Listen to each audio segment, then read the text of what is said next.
Howdy y'all, DJTJ here with RollToWound.com. Today I'm going to be covering some of the news and notes from the last week from Warhammer community. I'm giving my thoughts and opinions on some of the rules that are coming out, and we're just going to hit some of the high points. So if you're a new player or a veteran player that wants to hear my opinion, stick around.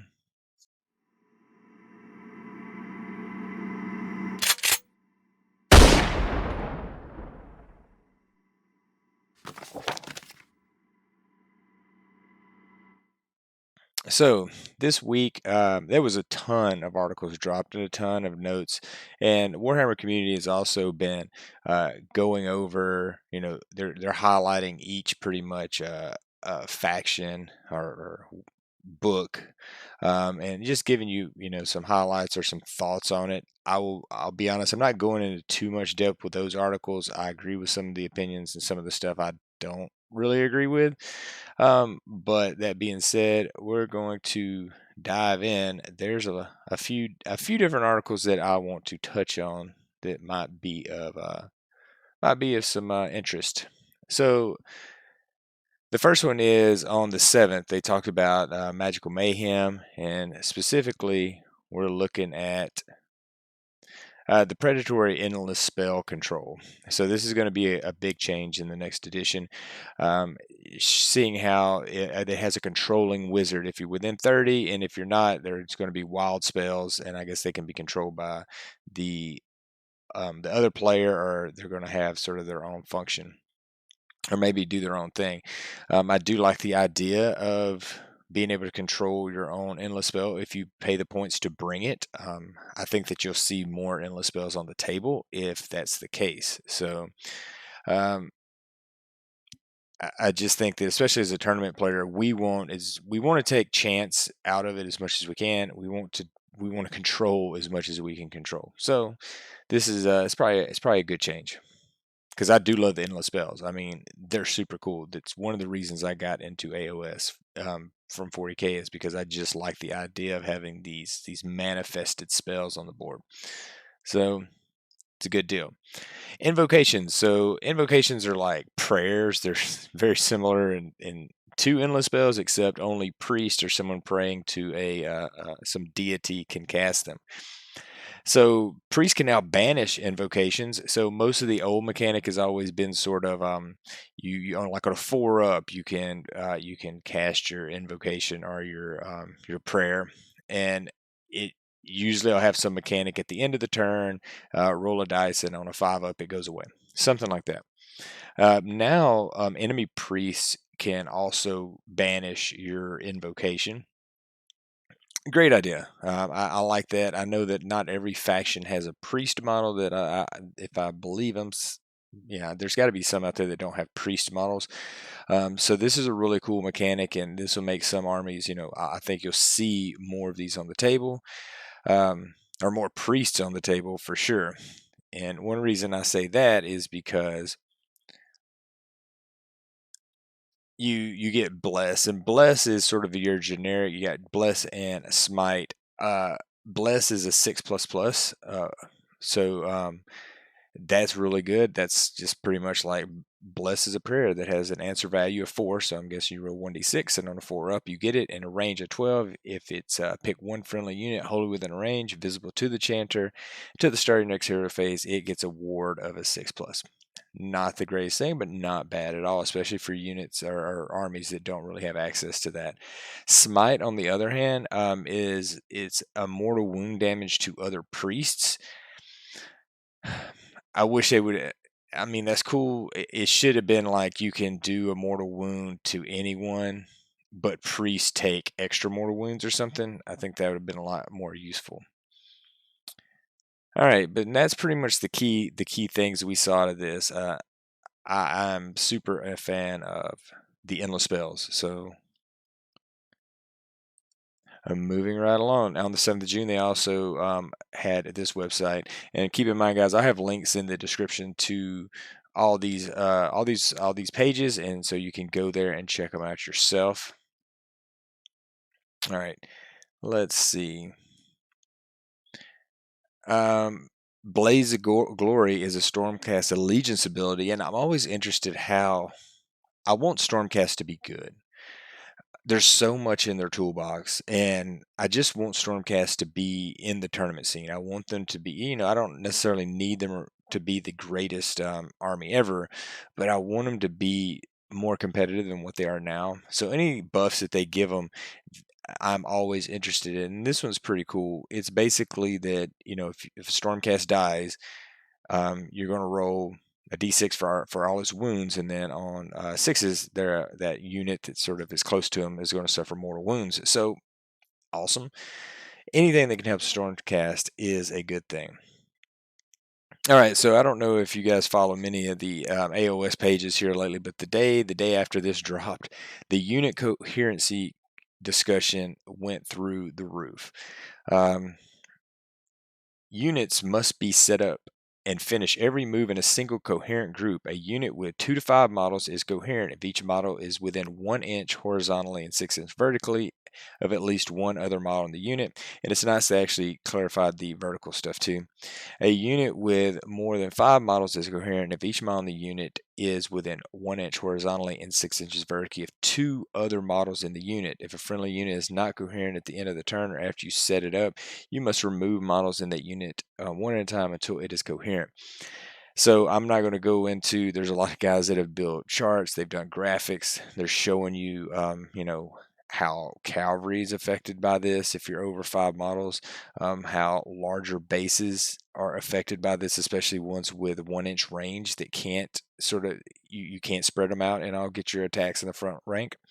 Bloodletters, like if you take a unit of 10, you're going to have 2 ranks of them, and the back rank can't even reach the front to strike. So this is a huge sticking point. I don't know if there's going to be any follow-up rules that are going to clarify this more or anything, but as it stands right now, I think your bigger bases, your 32s and up, you're going to have to run them in units of 5 to make them more effective if they don't have range, if they don't have like a 2-inch range or something. So 25 millimeters, especially some with range, they're going to be fine with this. But this is one of the biggest changes that I've seen, and I'll be honest, I loved playing fantasy with big blocks and movement trays and stuff. That used to be my thing. That was what made Warhammer Fantasy was appealing to me. I love moving those units, but now that I've played AOS, I think that you need to string stuff out. Things need, you need those screens. You need these units to be able to fight and wrap around and actually get their attacks in. You need them to spread out a little bit more, and you can't have them close to 2. You're just losing attacks. So I'm very interested to see how this actually plays out as this edition evolves over the next year. And tell me what your thoughts is on this, because this is a very big hot topic. So let me know what you're seeing and what you're thinking. Am I right? Is this a super bad thing? Is this a good thing? Lord Imperatant. I think it's cool. It's a cool model. It is your average sort of buff. They said that he's not really your frontline fighter. He's more of a buff guy. He gets a free command per turn. Very good, especially in this edition. They're pushing, this third edition is going to be command abilities heavy. The coolest thing is guided by lightning ability. Once per turn at the end of your movement phase, you can basically pull someone out reserved. When they deep strike, they're going to be within 7, not within 9. And I know that there's already other ways to increase their charges and stuff in the book. So this is really good for Stormcast. This is going to allow Stormcast units to actually deep strike and make charges. You will see this guy, depending on his points cost, you're going to see him, I think, brought in a lot of lists, especially lists where they're going to be deep strike heavy Stormcast.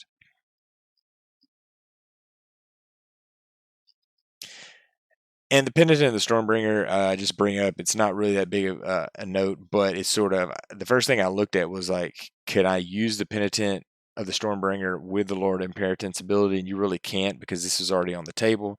The cool thing you could do here, though, is keep in mind is it looks like you can pull your Stormcast out of combat. So if you're not in a favorable combat, you can pull them out and deep strike them somewhere else away. Possibly just pulling them out of the same combat, deep striking them 9, and then charge right back into that combat. So,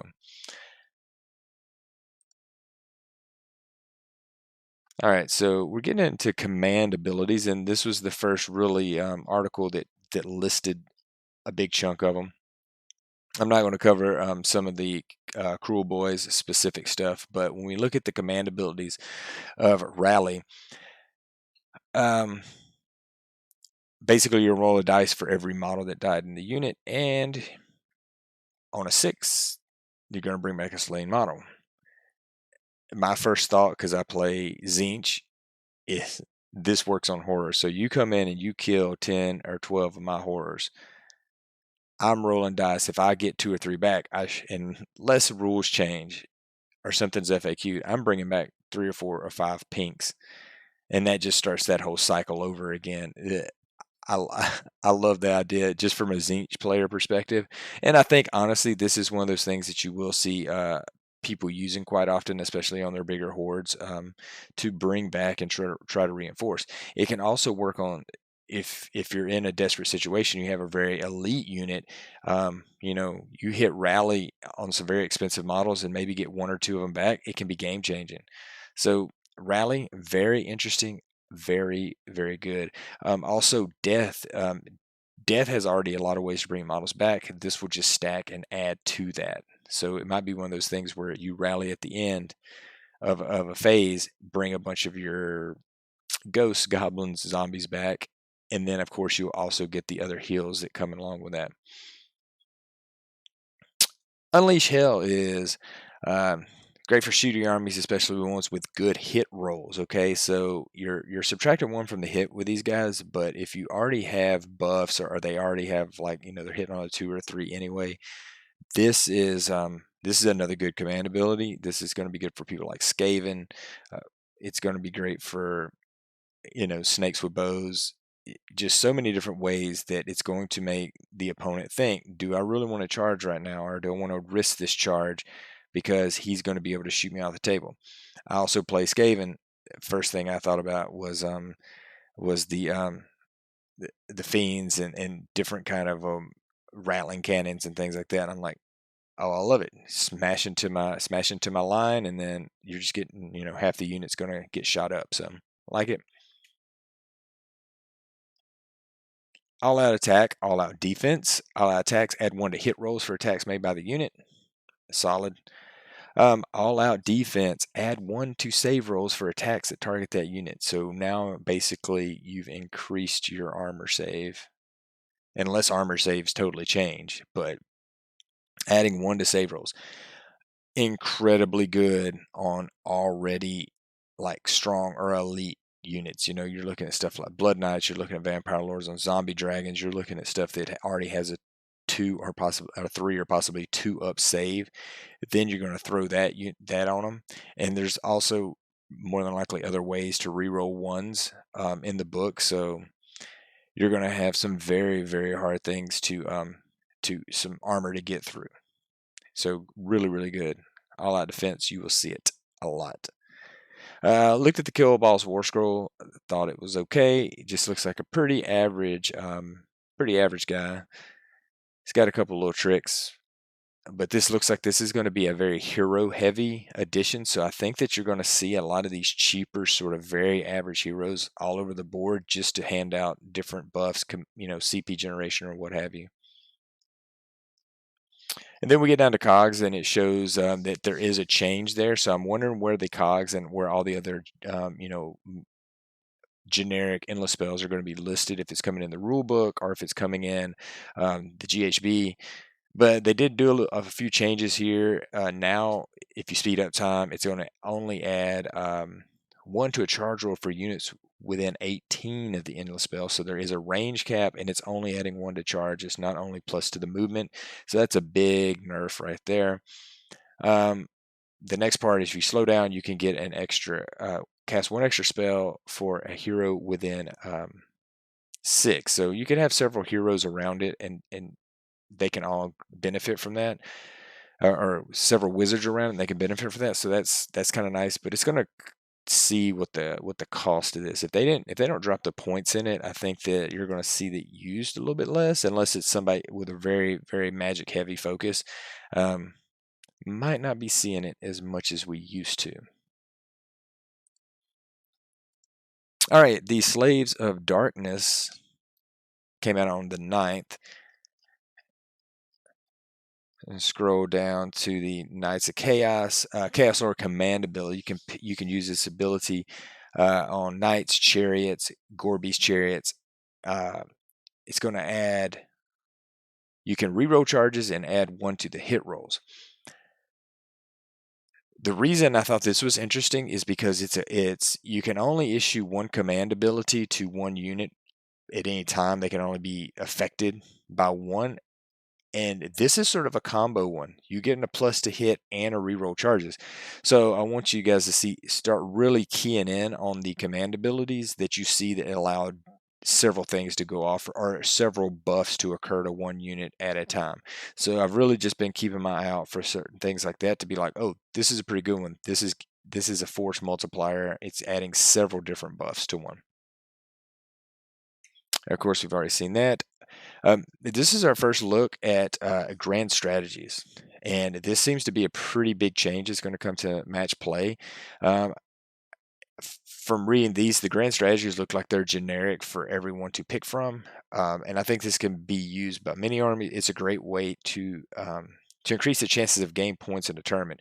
So most of our tournaments are formatted, like win-loss is the most important thing, and we do have secondaries, and they do give you a few points. But I am so excited to see ways to get points in a game other than just straight winning and losing. I'm excited for things like that because sometimes, like, you're just in a bad matchup, you're just in a bad mission for your army, and you might play it the best you can, and there's just nothing you can do. You're going to lose. So I love the idea of having other ways to generate points, especially over the course of a 3 or a 5 game tournament, to help me out. Maybe I do catch a loss, but hey, I got a grand strategy and a couple of my secondaries or something, so the loss wasn't that devastating to my placing in the tournament. Really like the idea. All right, so on the 11th, we got our first pretty good look at what battalions are going to look like. So the Contest of Generals battle pack, it gives us our chart for a size of table, number of units, all that stuff. I really like this. This is laid out. It's pretty clean. It's pretty simple. It's pretty easy to understand. I think it's nice for new players that is broken up into, hey, we don't necessarily want to play a 2,000 point game. Let's play a 1,500 point game, and it does break things down pretty nicely for you. A couple of things of note here is understrength units are listed. I'm interested to know more about understrength units. I think we're going to see a lot more understrength units because of the coherency issues that some of the bigger bases are going to have. And the board size is 100% confirmed that it is smaller, which in a lot of ways I'm a fan of. I think the games will be a little bit bloodier, a little bit more compact. Every time I watch a 40K game, I'm always amazed how just losing that extra foot, just the board seems so much smaller and things seem much more devastating. And I think that it might speed games up a little bit, but who knows, because of all the other command abilities, things are going to balance weird. But I'm a fan of having the shorter table. I think it's going to make it a little bit more fun. We get down to core battalions, and this is our first overview of the core battalions. I still holding out like a 1% chance that we can still use the book battalions in match play. I'm pretty sure stuff like change host and all the battalions from your battle tome, I think they're all going narrative. But I would just wish they would stay. But it's fine. We'll work with what we got, and if your book has good war scrolls, you're going to be using the battalions to lower your drops, give a little bit of benefit. I'm still not 100% sure what all benefits you get. Do you get extra command points? Do you get, how's lower drops work and things like that? But as far as we look here, that each one of these, if you take the Warlord Battalion, you're going to get these bonuses. And shows you the unit icons here. Pretty straightforward stuff. Battalion ability icons. The two of note that I saw was Unified. It's a one-drop deployment, so that's cool. I'm thinking that's beneficial. I like to have the choice to go first or second. Magnificent is the question mark that I have. Enhancements. One extra enhancement. What's an enhancement? Is it artifacts? Is it some ability that you get battalion wide? So that right there is the key one. These extra ones are all once per battle, so that's cool. It's a little buff that you're going to have to remember to use. I still am not a fan of once per battle things. If it's once per battle, it needs to be really good, and these seem. All right, so the other big news that they talked about was the unit size. So you have a normal size unit, which I'm guessing is the minimum now, because I'm pretty sure that those minimum is in max listings in all of our battle tomes they're gone, I'm thinking. Then you'll get reinforced unit, which is you take that minimum unit and you double it, and then reinforced unit triple size is for battle line only, which there's a ton of stuff. So my first thought was, is zombie staying at a 20, a 20 model minimum? And if so, I can reinforce it and then I can triple the size because they're battle line. So can I bring 60 now? And how does that work? How does the points cost? So that'll be interesting. How do you compose your army? They keep talking about Sue that a unit can only have one command ability at a time. However, you can still buff with spells, you can buff with other things, So I guess they're forecasting, because you keep seeing in a lot of these articles and a lot of the videos that there's going to be a lot more smaller units. Everybody's going to take minimum units. There's going to be a lot of 5 and 10 person units on the board. And I'm still like, I'm not sold on that idea. I'm at this point, because I'm thinking, well, I can still give. Isn't it better for me to use my 1 CP to buff a 20-man block of something, giving them an armor save, giving them an all-out attack? Then I can cast my one spell that buffs them somehow on that 120 block unit. I think that they're trying to do away with that, because you can just tell from a lot of the conjecture they've had. But I'm like, I don't see it. You're still going to have it. People are still going to look at, yeah, I would rather, the allocation of my limited resources are better to go into one unit that can be more powerful instead of sort of sprinkling it here and there in smaller units. We'll see. We'll see. All right. So yeah, the reason I'm not covering a lot of the Battletome specific articles, except on this one, I did want to bring up two things, because I do play OBR. Ranks Unbroken by Descent. It looks like RDP is staying in, so there's not going to be any changes with that, or no major changes so far. So that's cool. I'm glad, because RDP is sort of the Bone Reaper thing. It made them unique. But the bigger thing is the Arcane Bolt change. It's not like it used to be. Now, if the range is 12, and then if successfully cast at the start of any one phase before your next hero phase, so you can pick when this goes off. You can pick one enemy unit within range and visible to the caster. The unit suffers one mortal wound. If that unit is within 3 of the caster, it suffers 3 mortal wounds instead of 1. So I know in this article they talk about Nagash just doing his rapid fire magic missile, and that's 8d3 mortal wounds if he charges in getting combat. Cool. My luck, I would roll all 1s and 2s and it would be 8 mortal wounds, which isn't bad. I'm still just not sold on the price of Nagash, but not want to get down a rabbit hole with that. Arcane Bolt changes are interesting. So it is very interesting, and especially for this, looks like it really benefits your your combat casters, maybe your manticores, your chaos sorcerer on a manicore, or maybe some Stormcast sorcerers or a vampire on zombie dragon, stuff that can cast and also wants to get into a fight. This looks like it benefits them more than your backline guys. So I'm not really excited about that. I thought the Arcane Bolt was fine the way it was.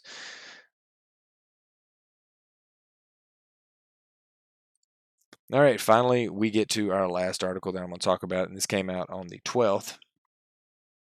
And no more downtime. And the redeploy command ability is the one that I really want to highlight in this. So this is basically a reaction. It's an old school reactions that you used to have in fantasy, where you could say, "Oh, there's a unit that's fixing to charge me. I can make an action, which was stand, which is like brace, which stand and shoot or something."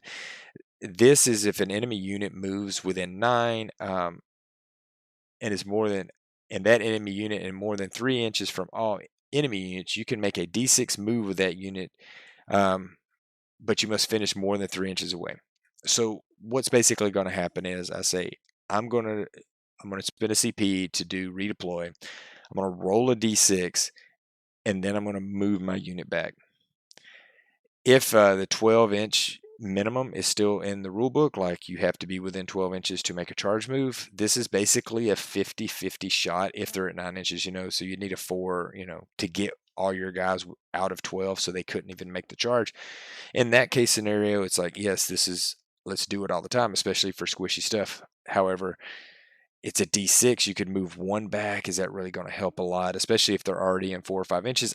I don't know. This is one of these gambly ones that can pay off at times, but I think that if you're like really light on CPs, it might just be better to do all out defense on your unit. Just depends. So I think this is a very situational one, but it is interesting, and I like the concept. I would have loved it to been more of a flat, or maybe 2D3 or something. I don't know. More of a flat instead of a D6. And that's what we got, guys. That's what does it for today. I just wanted to hit some of these articles. I'll try to do this next week as well. Pre-orders are up, and tomorrow or later today, depending on where you're at. The tickets for the GTs, the official GW sponsors grand tournaments that's going to be coming to America, go on sale. So make sure that you're keeping your eye on that if you're around New Orleans, Austin. I think those ones in Florida. But once again, thanks for watching, and y'all be good.